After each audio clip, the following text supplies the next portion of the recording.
Et notamment Snarwatching qui vous parle aujourd'hui pour une toute nouvelle vidéo. J'espère que vous allez bien. Il est actuellement minuit 6.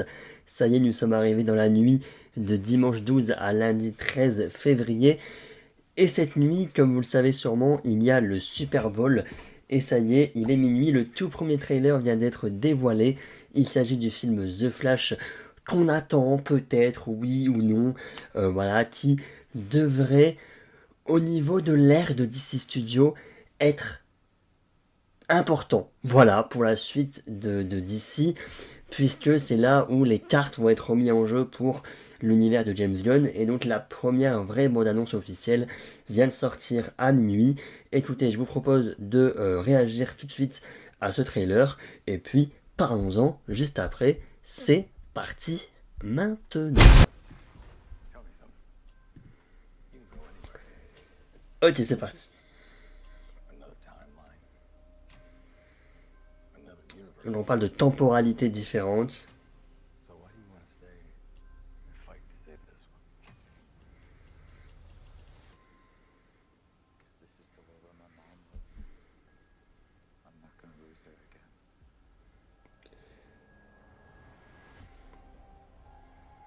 Donc, euh, donc Flash arrive dans une autre réalité où sa mère est toujours en vie, ok.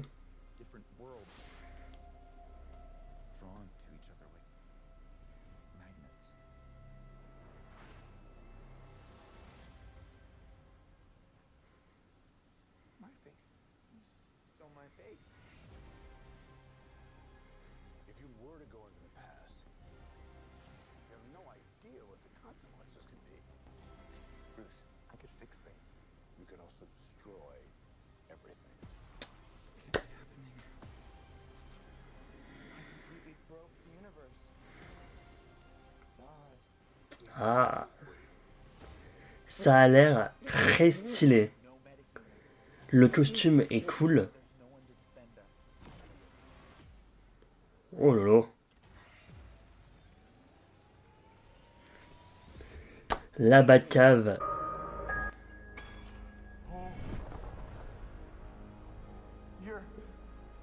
Le Batman. Le Batman de Michael Keaton.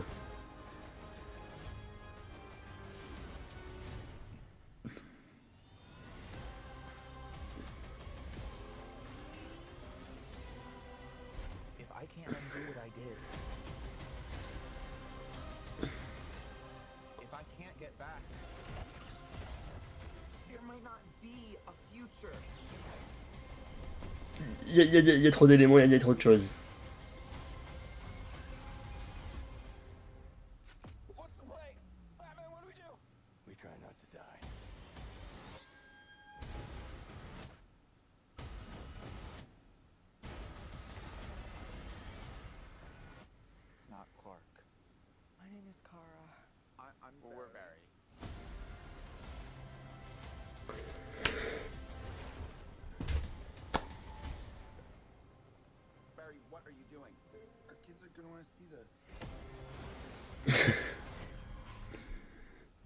Ok.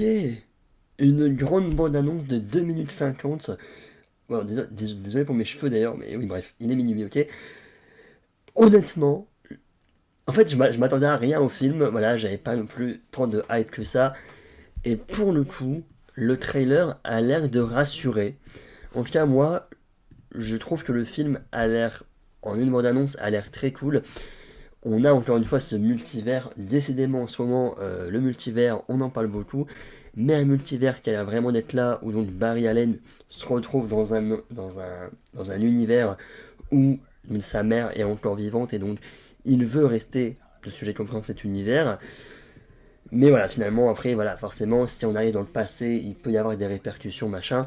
On a le Batman donc, de Michael Keaton. Le Batman de Michael Keaton, le Batman de Ben Affleck. On a également donc Supergirl. Et d'ailleurs, en parlant de Batman, il a l'air franchement bien mis en avant dans les différentes scènes de combat, etc. Franchement, voilà, on a l'air d'un film de genre catastrophe, on va dire, avec vraiment beaucoup de scènes d'action. Ça a l'air prenant, ça a l'air cool. D'ailleurs, James Gunn a lui-même dit que on serait dans l'un des films les à plus haut budget, l'un des meilleurs films de super-héros, on va dire. Et bah là, comme ça, j'avoue que ça donne plutôt envie, même très envie. Les effets spéciaux ont l'air honnêtement pas catastrophiques, ça a l'air bien cool. Voilà, donc j'ai franchement 14 juin, j'ai hâte vraiment de voir ce film, il m'a l'air super intéressant. On a l'air d'être dans quelque chose d'un peu plus sombre qu'un Black Adam par exemple, évidemment moins comique, il y a l'air d'avoir des blagues évidemment, mais moins comique qu'un Shazam qui sort en mars. Voilà, j'ai l'impression que DC essaye au fur et à mesure de revenir sur les devants de la scène, et ça fait plaisir, vraiment. Enfin voilà, bah, merci à tous d'avoir suivi cette petite vidéo, j'espère qu'elle vous aura plu. On se retrouve évidemment demain et peut-être dans les prochains jours. Voilà, je sais pas si je sortirai toutes les réactions trailers le même jour, mais on se retrouvera pour d'autres réactions trailers, évidemment, les Gardiens 3 notamment, si ça arrive, élémentaire. Merci à tous, salut salut, à la prochaine.